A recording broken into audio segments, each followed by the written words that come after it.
দুঃখটা কি? সেই দুঃখটা হবে জান্নাতীরা মনে মনে চিন্তা করবে, আরে অমুক সময় খামোকা বসেছিলাম, তখন যদি আল্লাহর জিকির করতাম তাহলে জান্নাতে আরো নিয়ামত পাইতাম। এরকম আমাদের জীবনে আছে। গাড়ির মধ্যে বসে আছে, আজেবাজে চিন্তা করতেছি। বাড়িতে বসে আছি, লোকজন কাছে নাই, আজেবাজে চিন্তা করতেছি, গল্প করতেছি। গাড়িতে বসে আছি, গাড়ি চালাচ্ছি, ততক্ষণ যদি সুবহানাল্লাহ বিহামদিহি সুবহানাল আযীম সুর করে সুন্দর করে যদি পড়তে থাকি, তেলাওয়াত যদি করতে থাকি, সওয়াব হতে থাকবে।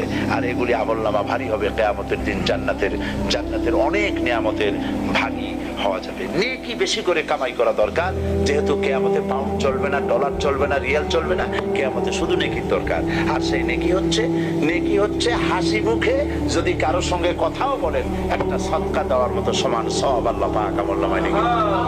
ভালো ভালো আসুন, ভালো ভালো কাজ করি। আমার সময় শেষ বলা হয়েছে, তো আমরা যেন ভালো ভালো কাজ করতে পারি, ভালো পথে চলতে পারি, ভালো কথা বলতে পারি, ভালো চিন্তা করতে পারি। কারণ আমার কথা, আমার কাজ, আমার চিন্তা, ওয়া ইন তুবদু মিন আনফুসিকুম আও তুখফুহু ইউহাসিবুকুম বিহিল্লাহ। এমনকি মুখের কথা শুধু নয়, কল্পনারও হিসাব নেবেন কিয়ামতের দিন আল্লাহ পাক। চিন্তা করেছেন? শুধু কথার কাজ না, মনে মনে যে কল্পনা করছেন, কল্পনাটারও হিসাব কিয়ামতে আল্লাহ পাক নেবেন। ফায়াগফিরু লিমান ইয়াশা ওয়া ইউআযযিবু মান ইয়াশা।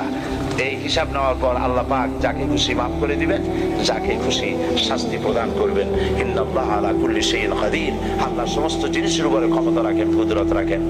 বিশ্বাস ভিত্তিক, পরকালের ভীতি ভিত্তিক, জবাবদেহিমূলক জীবন যাপনের তৌফিক আমাকে, আমার ভাইদেরকে, আমাদের অধীনস্থ সকলকে আল্লাহ পাক এটাকে এই ধরনের জীবন যাপনের তৌফিক দান করুন।